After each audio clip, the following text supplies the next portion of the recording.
Okay, so we decided that we wanted to do a video series of interviews to start with some of the questions that we get about our anxiety. In another video, we're going to dive in kind of deeper what it is exactly that Morgan and myself deal with. So, without further ado, I guess we could get started. So, the first question, how do you get to stores? How do you grocery shop or get clothes or pay your bills? I guess the best answer is we do all of those things the best we can. Depends on the day, depends how I'm feeling, it depends how Morgan's feeling. And even then, that's not a guarantee. And it also depends on urgency. When it doesn't feel like we're being forced to do something, we have a easier time doing those things. When it's not like a set in stone date and time, we have a lot easier time doing those things. So, long answer short, carefully, we think it out. Sometimes we don't make it to those stores. Sometimes we have to rely on friends and family to do the things that we cannot, which is hard. So, when we need groceries, we will go there. We have a farmer's market within about 5 minutes of us, and we go there. It's more expensive. They don't carry as much things, so we're kind of hindered as to what we get to pick. And with gluten allergies in the household, that's tough sometimes. When we need clothes, we have a few stores in our area here that we go to, and you mainly hope that they have what you want, and really hope that it's on sale. Um, it's cheaper to order online, but with clothing, sometimes ordering online is not the best. And pretty much anything else that we need, we order online. Amazon is a godsend. If we can't pay our bills online, which almost everybody does, but in some certain circumstances, we will have to withdraw money from the bank, put it in an envelope, and we will have to have a family member or a friend take it to where it needs to go and deposit it for us.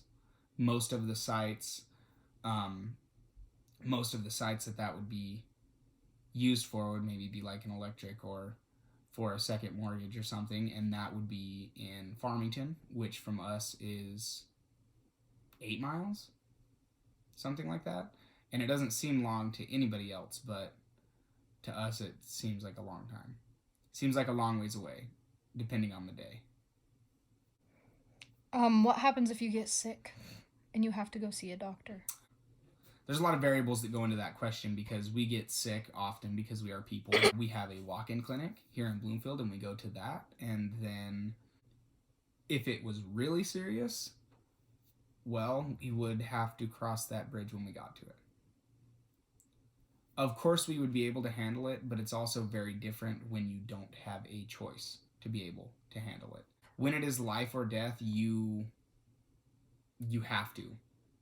Um, if I had to right now, do I think I could drive Morgan to the hospital? If she was dying, yes. Would it be easy? No. Would I probably end up staying at the hospital in a separate room? Yes, they would put me into.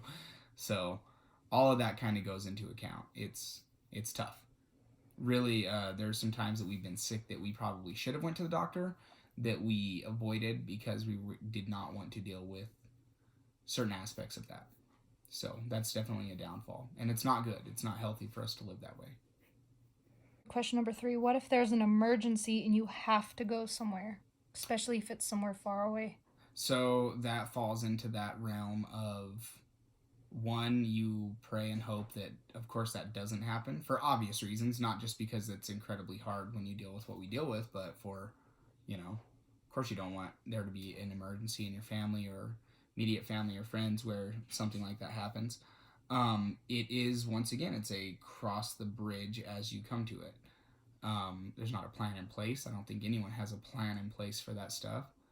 Um, I think if I had to go far away for an emergency, I think I would have to travel probably sedated and probably with um, probably one of my parents as well as Morgan. And I think it'd probably be the same for her. Since you can't work a normal type job, how do you get money and how do you pay for your living expenses?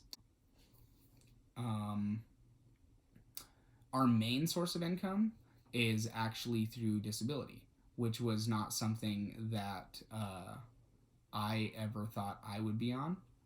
But it was something that a few years ago, when my anxiety coupled with depression and OCD got so bad that I was literally, it was disabling. I could not leave. I could not sleep. I did not eat. I did not function in any way, shape, or form in a normal way. I could not drive. I could not work. Constant panic attacks, stress in and out of every second of every day. And the only reason I applied was because actually my doctor and my psychiatrist advised me to do so. I was accepted onto the disability program, and it really did change a lot of aspects of my life. Before, the main thing I did worry about was money. And now, although we don't get a lot, we get enough because of the fact that our house is paid off and the vehicles are paid off.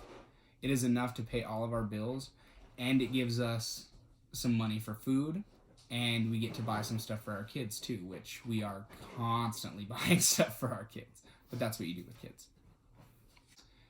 So we have been incredibly blessed with the things that we have. The house that we live in is paid off. The vehicles that we drive are owned. We do not owe. We don't have a lot of monthly expenses. Most of our monthly expenses come in the form of our cell phones, our internet, and entertainment, and then of course insurance and things like that. Um, you make money any way you can. You know, I have dove into content creation and streaming in particular, and try to get creative and make money with my music or the ability to do different sound things.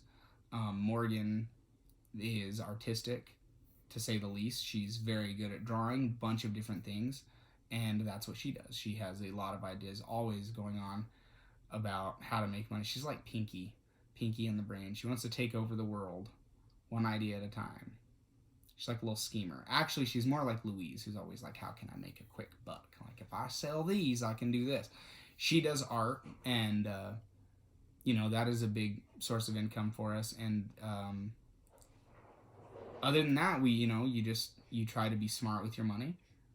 You try not to spend it when you don't have it. And when you do have it and you need to spend it, you try to spend it wisely. You try to spend your money in the right places. So, if it was not for the fact that our house and vehicles were paid off, we always make it work, because we always do. We would make it work. We would figure out a way, but it would be incredibly difficult. And the house that we have now, for now, is big enough for us, but eventually we will need another house. So we will not always live in a house that is paid off. We eventually will have a mortgage just like everybody else, and eventually we will need to buy a new vehicle, and we will probably have a vehicle payment too. So once again, cross that bridge when you come to it. Money is infinite. So in a very odd, weird way, it is the least of all of the things that we worry about. When we do have money, we are very generous with it. We like to give, we like to share, we like to help. And we do not get a lot of money, but we do those things because even with what we deal with, we are much more fortunate than a lot of people. Very resourceful, to say the least. And of course, we do have help. We have massive help between, my dad and the family around us, and even friends that if we needed to rely on, we know they would be there. Which of course you never want to, but amazing when you have friends like that you could rely on. Number 5, how do you have relationships? So you don't and you do. If it wasn't for the internet and cell phones and texting and FaceTime and all of these things, neither me nor Morgan would hear or see really our friends or the majority of our family. And that's tough, as far as romantic relationships, partners and stuff, that is a totally, totally different story. I am lucky that Morgan, I'm lucky that Morgan deals with what I deal with because we are very much in the same boat. When you date somebody who deals with the things that we deal with, it's it is incredibly hard, and for a multitude of different reasons. You cannot go places. You cannot have a normal relationship with anybody. It doesn't matter if it's a romantic relationship, a friendship, or a family relationship. You don't get normal relationships.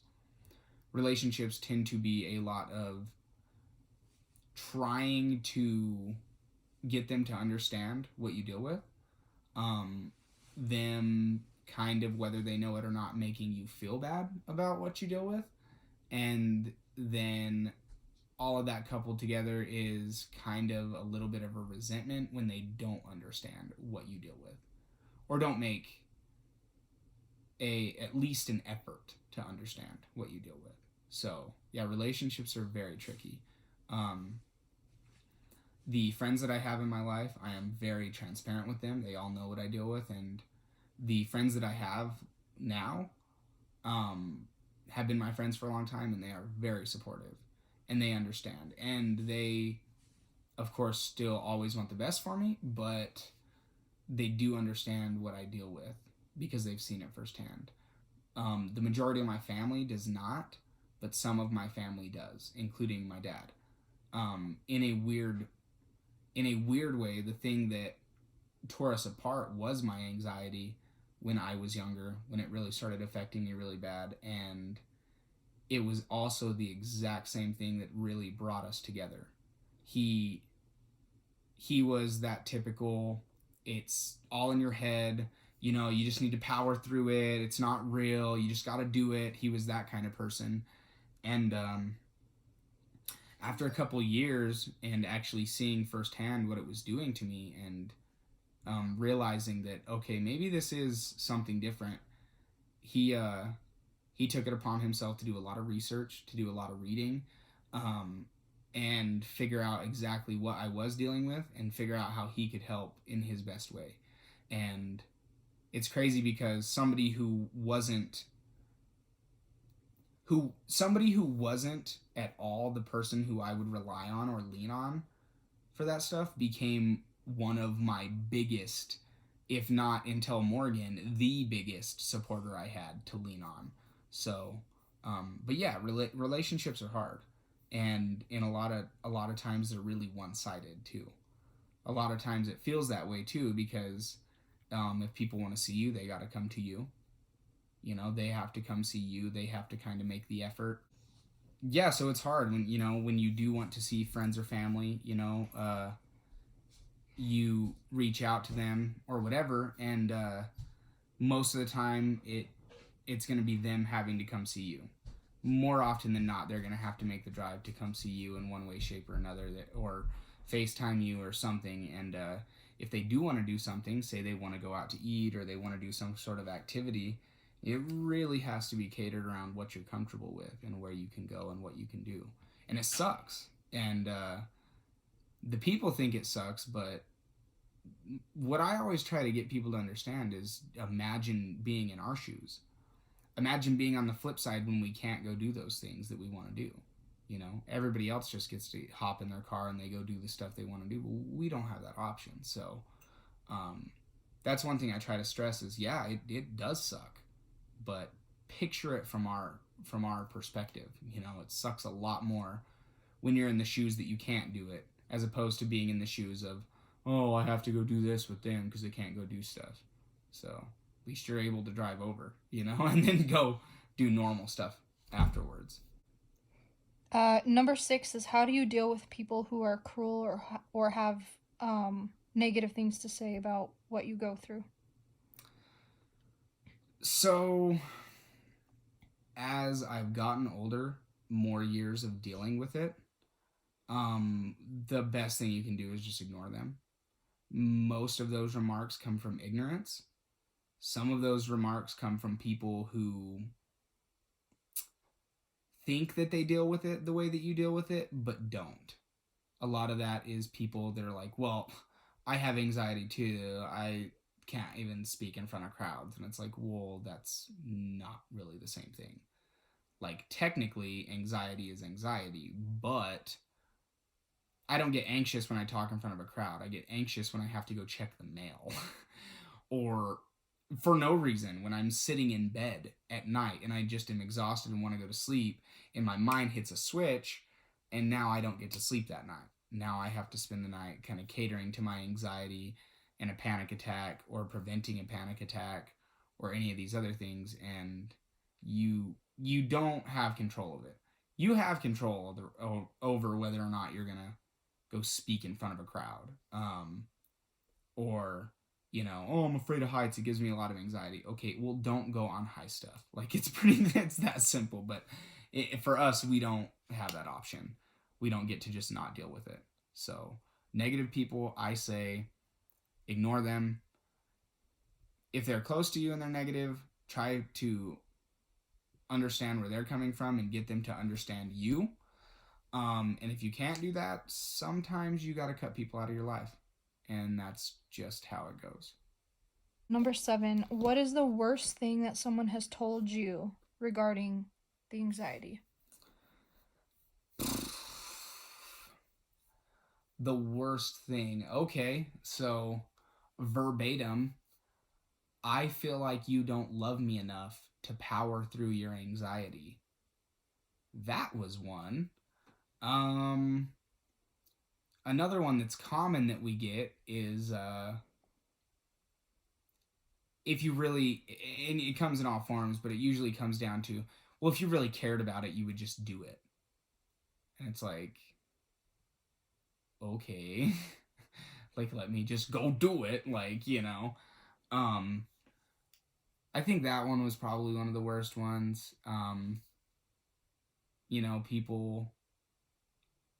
People say truthful things that are hurtful because they try to hurt you. And sometimes people say hurtful things when it's the truth because they think that if they can like sting you, maybe it will resonate more. Um but I've pretty much never had anyone say anything to me about my anxiety that I haven't said to myself. So good luck topping me, cuz anybody who deals with it on the level that we do, or depression or any kind of mental anything, nobody can ever be harsher to me than I have been to myself. I could guarantee that. I would absolutely make that 100% fact. Number 8, do you miss your friends and your family? Yes, 100% all the time. I miss being able to everything. I miss being able to just always call up my friends and go do stuff, or brothers or my dad wanting to go fishing or going camping with somebody or doing any of these things. And it wasn't necessarily about the activity, it was about who you're spending it with. Um, all my friends moved away. The majority of them did. They moved to Utah, moved to Arizona, moved other places, and the only time I get to see them is if they come back here. Whereas if this wasn't the case, I could go visit them. And so that's tough. The other part of that too is when you see people doing the things that you want to do, but you can't. You see your friends moving or traveling or doing this or starting new jobs or getting promotions or any of these things, but you can't do that. So it's, you don't hold it against them, of course, but it's also hard, because you don't get to do those things. And with family and stuff, it's, I can't just hop in the car and go see my mom, or go visit my grandfather, or you know anybody else in my immediate family, or anybody else in non-immediate family. It doesn't matter. You don't get to see them. And what really sucks is a lot of times the only time you do get to talk to them is if the only time we get to talk to them is if we reach out. For the most part, not many people reach out to us to check on us or just to talk or anything else. So that is tough. A lot of one-sided relationships. Number 9 is do you get bored always being at home? Yeah. Yes. Dealing with disabling anxiety made me an agoraphobic, which means I did not like leaving my house at all. I did not like going outside. At the height of my anxiety, when it was the absolute worst, I could barely walk out my front door. Um, Constant stress, constant anxiety, day in, day out. And it's still that way, but not to the degree that it was. Um, that is why I am pursuing content creation, why I am pursuing streaming, why I pursue the things that I do, because I look for ways to um, be creative and let some of the things in me out while also, you know, trying to grow and work through what I'm dealing with. You have to find ways to keep yourself busy. If you don't, you're just you. I spend more time at my house than anybody I've ever met. And when I see TV shows where you see people that literally sit and watch TV all day long, it makes me crazy thinking about doing that. And I love TV. I love my shows. I love my movies. I love all of my stuff. I can't do it. I couldn't do it. So you clean a lot. You keep the house clean, which is important. But you rearrange. You figure out projects for you to do around the house. You pick up hobbies that you can do around the house. It's nice now because I'm not alone. So I'm not alone all day trying to figure out how to keep myself entertained. Now I just have to entertain Morgan. So, but yeah, um, I have dealt with it and been in a permanent place for a while now. So I have definitely more things at my disposal that I can go do. Morgan is starting to get those things, but for a long time she didn't really have much of anything, which was really hard on her. Her getting the iPad has actually it's been huge because she's not so bored all day, and when she is bored, she's like, "I'll just do some Etsy posts, or I'm gonna do this, or I'm gonna draw that, or I'm gonna," you know, she'll go out of her way and do a drawing for 3 hours just for somebody that she knows because she's like, "Well, I just want him to have a nice drawing." But before not having the iPad, if she wanted to do any kind of that artistic stuff, she had to have a full station. You almost have to have a full room to yourself, which we don't have the room for that. So, um, yeah, incredibly hard. You get incredibly bored, and we get very stir crazy, and then we're like, we gotta go somewhere, and then we drive somewhere, and we're gone for like an hour, and we're like, ooh, we gotta go home, and then we go home, and we're like, God, we're so bored. So, yeah, it's a really tough thing, especially when you get older, you don't have the imagination that you have as a kid. Kids can throw them in a wash with a stick and they'll figure something out. But me, I'm just like, man, this stick sucks and this wash sucks and I don't want to be here. So try to have a positive attitude about it. But yeah, very, very, very boring. Number 11, what's the most annoying thing that people assume about you?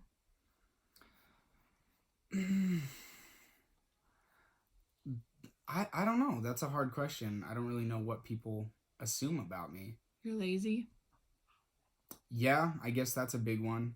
People assume that because of what I deal with, that I'm just lazy, or that I'm not trying hard enough, or people just assume that like I don't care. If you cared more, you would just do it. I mean, I'm sure a lot of people assume that it's fake too. I'm sure there's people that assume that we do it for attention, or that we do it for, I mean, any number of reasons, I guess, to get out of things, or anything, and I mean, that's aggravating, because it couldn't be farther from the truth. Because I used to do any and everything that everybody wanted to do all the time. I never cared. Um, and if it wasn't for my anxiety, I would still be that way, So that's hard. I guess any of the assumptions that people make, really, top to bottom, any of it is not, you know, it's not easy to deal with, and you can't change people's minds either. It's the hardest thing to do in the world is change somebody's mind. People don't listen and people don't care, unless they're kind of forced to. So that's tough. Number 12, do you think you will ever get better? Yeah. Yeah, 100%. I'm getting better all the time. We have little victories every day, and we have setbacks, but we are consistently pushing forward, trying to make our lives better, trying to make our lives easier. Yeah, 100%. I I always say this. 2 years ago, I am a lot better now than I was 2 years ago. But 2 years ago, I was miles ahead of myself 2 years before that. And I think it's important to look back on what I've been through and kind of realize how bad I was and kind of realize where I'm at now, which is infinitely better. I mean, God, I can't even begin to explain how much different my life is now than it was 2 to 4 to 6 years ago. So, yeah, things change drastically. And is it always going to be upwards? No. We know firsthand that a lot of it is you falling down, and you got to pick yourself back up and keep trying. But yeah, I think the older that I get, I feel like the more experiences that I go through with it, the better I get at coping with it, the more things that I learn about myself and my anxiety and my depression and stuff. And yeah, I feel like a lot of it is just trying to figure out what works for you, trying to figure out what my brain needs to feel better and what it needs to grow and do those things. And I'm pretty confident that someday, I don't know if it'll ever be 100% gone, but I'm confident that I will continue to grow the skills that I have to make it easier on myself. How do you have sex or intimacy? Just like everybody else. Yeah. I guess it's not like everybody else, but it's actually one of the very few things that does tend to kind of make you feel better. It's almost an escape. So, yeah, I don't think that part differs too much. Going on dates and that part of the intimacy is definitely different. You don't get traditional dates. Morgan probably won't like me talking about this, but well, you know what? She wouldn't care. When I was younger, of course, when it really started getting bad, I'm a young man. I still, have needs or wants and all of those things. And it was embarrassing trying to reach out to girls or trying to reach out to, a girl that I might like or find attractive and being like, hey, we should hang out or we should do this. And she's like, yeah, what do you want to do? And, oh, well, you want to just come to my house? And she's like, oh, sure. And you're like, yeah, because I can't really go anywhere. That stuff's hard, and it actually led to me for a few years not dating at all. Because I was just like, it became just something that I didn't like dealing with. I didn't like talking about, and it just became kind of exhausting and repetitive. So it was tough, because even if you do like a girl or if a girl likes you, you got to have the right person in your life who actually sees a future with you and what you deal with. And if that's not there, they need to figure that out pretty quick, They got to figure out if they can deal with you and the things that you have going on with yourself, because if they can't, they really shouldn't even be in the picture. But yeah, dating and all of that stuff, it's hard, It's difficult to open up. It's difficult to be a part of that. And yeah, but actual sex is... I don't think it's any different, to be honest. It might be different as to where you can go but, well, like I said, is it's one of the few things that does make you feel a little bit better, even momentarily, and as people with mental issues, you kind of chase those things. And that's why a lot of people that deal with anxiety or people that deal with depression or bipolar disorder, they become addicts because you are chasing those fleeting moments that bring you a little bit of relief, you know? So sex and really anything that makes you feel a slight bit better is really dangerous because it can become something that it does not need to be, you know? Um, but I mean, you always feel bad, but sometimes it's that thing where maybe it does help you feel a little bit better. I mean, just because you always feel bad doesn't mean you don't get horny. like, like, I mean, God, anybody with depression out there will tell you that, you know, and that's a weird, sad combination, but it's there, you know, and it happens. So, depressed or anxious or whatever the case is, like those urges and those feelings are still there, you know. So I mean, it's tough, it's different, but I don't know. I think it's one of the few things that helps instead of kind of hinders. So that's where I would leave that. Yeah, I think that's probably the biggest. I don't. Yeah, for me, I don't know. It wasn't that different. It's not that different. Number 14, don't your kids miss out on a lot of things? Um, yes and no. Yes, they miss out on. We aren't hopping in the car every Friday to go to the movies. Um, but no, because they still have incredibly normal childhoods. You know, there are certain things that we're not able to do with them, but they still do those things. You know, the one thing that our kids do get from us is whether it's directly or indirectly, we all spend a lot of time together as a family. Even if it's in other rooms, even if it's, you know, whatever, we just are going somewhere or something, we spend a lot of time as a family, which is really nice. And we do go out of our way to, well, not out of our way, but we try our hardest to make sure that they are still experiencing all the things that they need to experience, and you know, that their lives are full. And the number one important thing for us is that they know that they are loved. And an example is today our daughter had a readers theater, which is a short, almost play like thing where the class reads a chapter of something and they put a little play together off of it. And we were unsure if we were going to be able to make it there to support her, but we actually did make it there. And it was huge, and it was big. She was really happy to see us, but I think more than anything, it was really big for the two of us to make it. Um, but I mean, they still go to the movies. They still get to go places. They still get to do fun things, and they go swimming. I mean, gosh, I can almost guarantee you that last summer we spent more time with our kids than most parents probably have in their entire lives. Day in and day out, we were all together, always doing something, trying to go somewhere.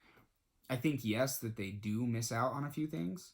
Um, but I think what they gain is really some empathetic parents in their life who are very understanding of a lot of things, and also along with the empathy comes this need to kind of want to make up for the things that we can't do, which we do. um our kids, I personally think they have great lives, you know. I think by any metric or standard that you could measure a childhood from, or a child's life from, I think they're right at the top, you know. They have all of these wonderful pets that they love. They have this room that they got to decorate, which they absolutely love. And they have all of these toys that they love. And their parents are always right here, which they love. And they got outside, and they got friends, and they got school, and they have church friends, and we go swimming. And uh, I mean, honestly, I think there is some stuff that they miss out on. But really what they're missing out on is not doing some of that stuff with us. They're not missing out on the experience itself. They're missing out on who they're doing it with. And sometimes that's not as big of a deal, and sometimes it is. Just going to the movies, I feel like, is not that big of a deal because they can go with their grandma. Of course, I would prefer to go with them, but they can go with grandma, and that's special too because they get to go with grandma. And they talk about that. Oh, you remember when we went and watched Frozen 2 with Nana? Or, oh man, that was so much fun. Like, I'm super glad that you guys enjoyed it so much. So yeah, that's a tough question. It's not all negative though. The upside is that we do get to spend much more time with our kids than most parents ever do. And we take more of an interest in their lives than a lot of parents that I've ever seen or met. So, and that's not to put anybody else down. It's just a normal person. They work a full-time job, and when if you're a single parent, or even if you're not a single parent, like, there's so many different things that normal life gets in the way that we unfortunately don't get to deal with. But because we don't have to deal with them, we do get to spend that time with our kids. 15. What do you miss the most about being quote unquote normal? I probably just miss being able to drive, because I just used to love to drive everywhere, and it was so relaxing to me, and I could clear my mind, and I loved seeing new places. I loved going new places, and meeting new people, and just experiencing new things and cultures and stuff like that. And it's tough. And we'll get to do that again, but a lot of that stuff gets put on the back burner. We just can't do it. 16. What are your symptoms? I get blurry vision. I get heart palpitations. I don't so much do the sweating thing. That's more of Morgan. The blurry vision, though, is very real, and it's not just blurry. I get very dim tunnel vision to the point where I can almost barely see, and that makes things worse, especially when you're out or if you need to drive. It's very dangerous, so you really have to keep that stuff in check, and if you're not, you need to pull over because it's not safe. I have pretty bad heartburn now, and I think that's a pretty large result of the anxiety that I deal with. I twitch a lot, lots of twitching. You get dry mouth, you get dry eyes, hard to breathe. Shortness of breath you get to a point where no matter how deep of a breath you take, you never feel like you're getting a breath. And that's really hard. And that's probably the most common one for me, is the shortness of breath and the hard to breathe thing. That's really, really common for me when I really start to flare up and stuff. Yeah, it's the heart palpitations, and the breathing thing is probably the biggest and the most common thing of mine. Mental symptoms.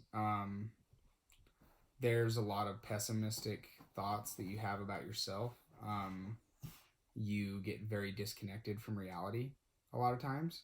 You don't feel like you're real. You feel very odd, very weird in ways that really, unless somebody's dealt with it, they really wouldn't understand. You fear logical things, and you fear logical things, and God, mentally it takes such a toll on you, and it takes such a toll on you that even the most simple things that you do are it takes the mundane and it makes it extraordinary. It's a very mundane thing to drive down to the grocery store, but because of the physical and the mental symptoms of it, it makes it an extraordinary feat when you haven't drove there in a year and you finally drive there.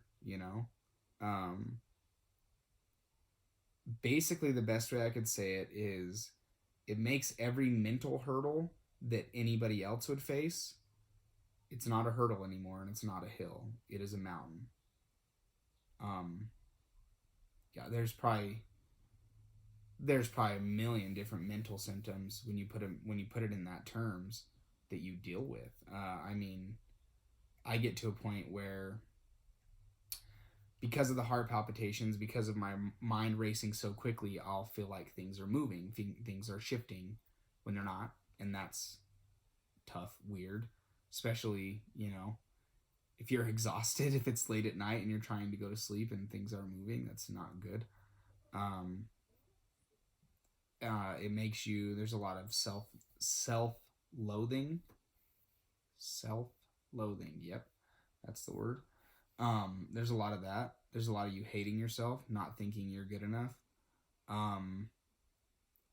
You perceive things so differently day in and day out sometimes that because you get so disconnected, sometimes you don't even recognize yourself. You look in the mirror and you're like, what? Like, that's me, I guess? I don't know. So, and that stuff, aside from being incredibly distracting, it's hard to kind of ground yourself and center yourself back in reality, because you kind of have to face a new reality every day, and that's tough. So, yeah, the mental symptoms are much worse than the physical symptoms, to me, personally. I feel like my fight with anxiety is much more mental than physical. And that's been my experience. Number 17, what are some things that cause you to have a panic attack or extreme anxiety? Things that cause me to have a panic attack or extreme anxiety. I guess the big things are driving. It can be when I'm around a lot of people. It can be unpleasant thoughts that run through my head. It can be a news story that you see about so and so overseas having nukes pointed at us, because then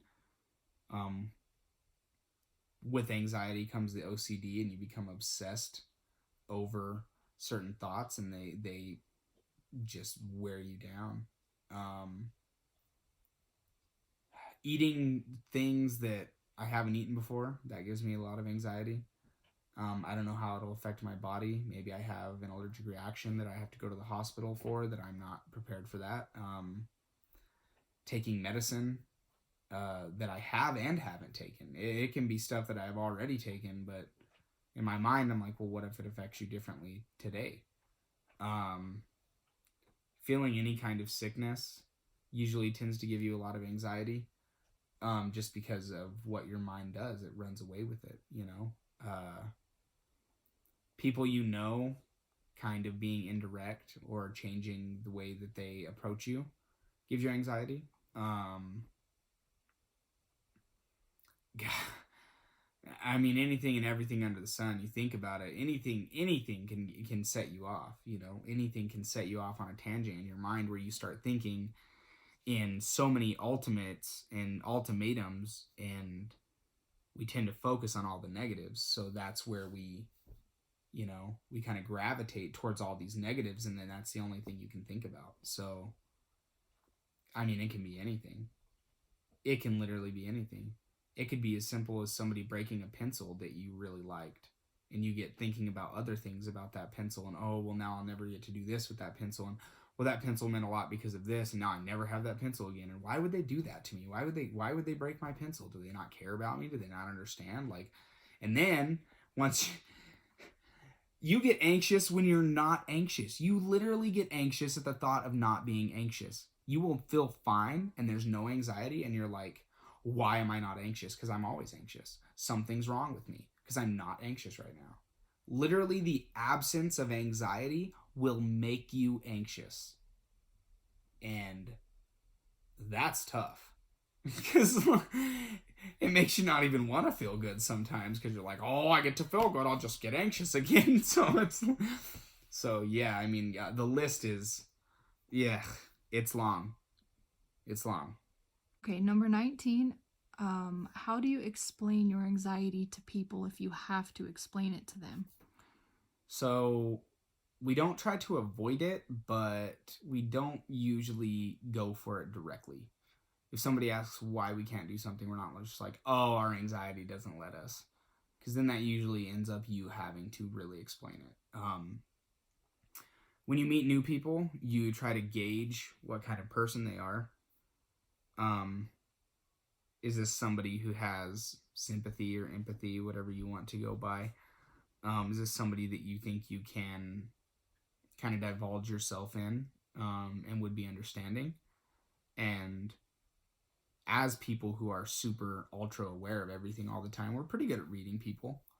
I've never really dove into and explained it to somebody that I didn't honestly think was interested or cared. And when they do care, it's a lot like this. It's a lot like an interview, really. You explain what the base of it is. This is what I deal with. This is what it's called, and this is kind of what it does to me.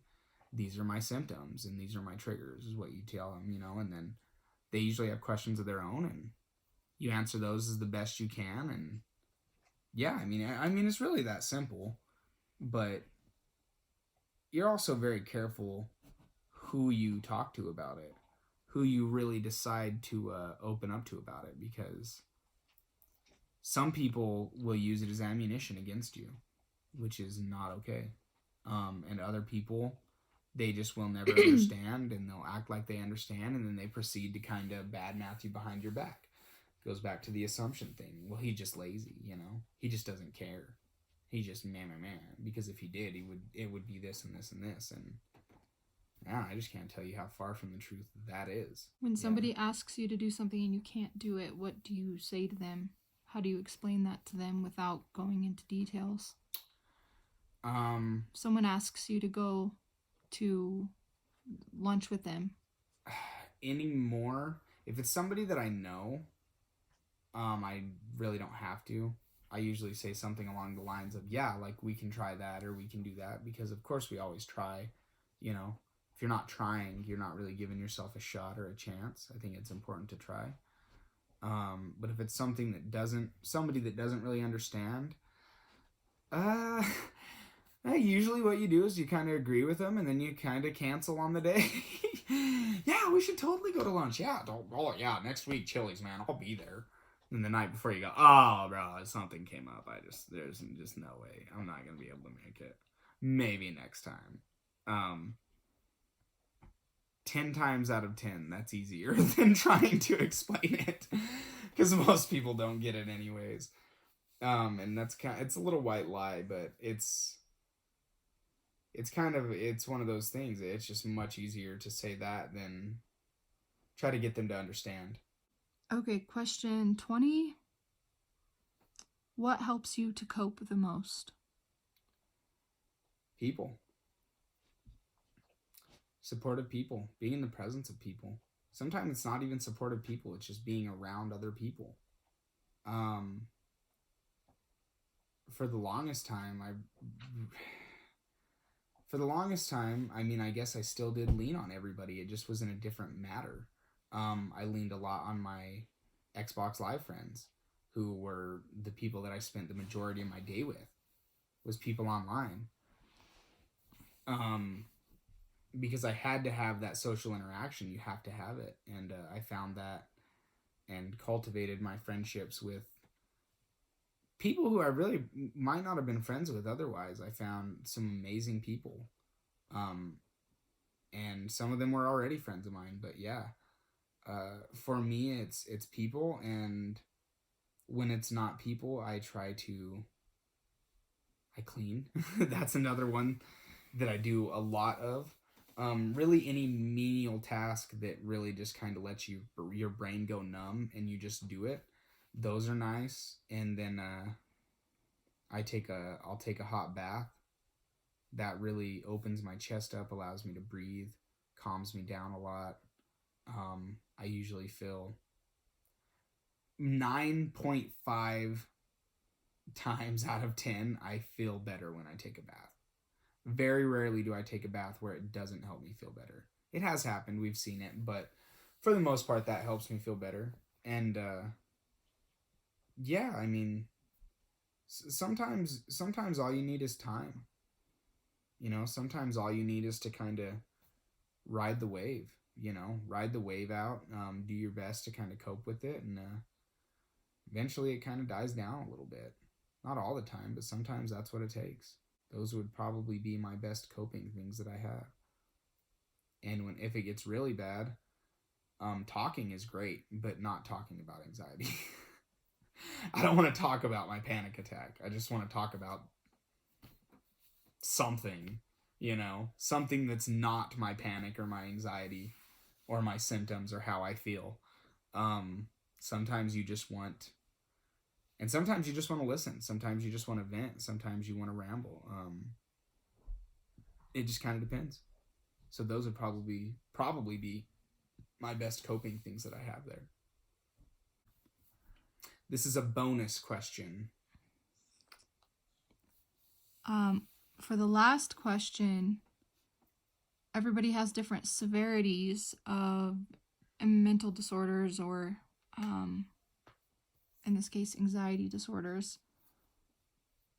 People like to say sometimes, well, if it was really that bad, you would have died a long time ago. Or if it was really that bad, you XXXX. So, have you ever been suicidal because of what you deal with? And how does that make you feel when people say, if it was really that bad? 100%. Yeah. Anxiety and depression they're good friends. They like each other. People who deal with a lot of anxiety tend to eventually develop a pretty heavy sense of depression. And people who deal with depression tend to develop a lot of anxiety. When things do get to a point of an all-time low where you don't really see a way out or you don't see a way up, yeah, you think about it. And for some people, they think about it quite frequently. And it's not about like this thing like, oh, I just want to be dead. Like, no, it's not that at all. What it is you get to a point where you're like, God, I would rather, if I was dead, I wouldn't feel it, it wouldn't be that way anymore. My mind wouldn't be that way, and I wouldn't feel this way, and I wouldn't have to deal with all of this stuff. It would just be over. And of course, we all know that that's not ever the right route to pursue, ever. And if any of you out there ever do feel like that, please reach out to somebody, anybody. I don't care. Find somebody, even if it's a stranger, and have them help you. But yeah, absolutely. It's hard not to get to a place of such lowness in your life and such despair that you feel that way. It's not common for me, and I haven't felt that way actually in a really long time. It's not something that I really tend to pull towards are those thoughts. But when I had reached that stage where I wasn't agoraphobic and I could not leave my house, I had gotten really bad mentally and really weak mentally. And it did cross my mind a lot where I was like, what if I never get better? What if this is forever? What if it gets even worse than it is now? Like what then? And it's scary. It's scary to go to those places in your mind because of something that you don't have control over. It's incredibly terrifying. Some of the thoughts that pop into your head when you deal with some of that stuff they're maddening. It's so terrifying that it's almost like a gut check that you're like, how could I even think that, and I think that's the hard thing to understand is that people that are dealing with mental health issues, to a lot of people, they don't seem like a real thing, but they are real enough to me and other people and all these other people. They are real enough for them to go to those places in their mind. And I think a lot of that could be prevented if we just had more of an open talk and more discussion and more support for what people actually deal with mentally. you know? And I mean, that's the end goal, you know, is more awareness and more truth and more light being shined upon these aspects of lives and people like us, what we deal with. It is real, you know? It is real, and it's real to the point where I think the people in my life are lucky to have me here today. I've been at some pretty low points, and I think if it wasn't for some specific family members and friends that there's a really strong possibility that I wouldn't be here today, you know. I think that if you have somebody in your life that does deal with this stuff and it is that real to them, don't be discouraging, don't disparage them, don't patronize them. Try to understand them and try to help them, because you might be the only person who is trying to help them, and you might save their life. That's an important distinction. Some of these people out there that are dealing with these things, some of these people just want to be heard. Some of these people just want to know they're not alone, you know? It was incredibly eye-opening to me when I started being more transparent and talking about my anxiety more, that I was meeting and learning that there was other people like me. I didn't really think people had dealt with it like I had. So that's tough. That's hard, you know?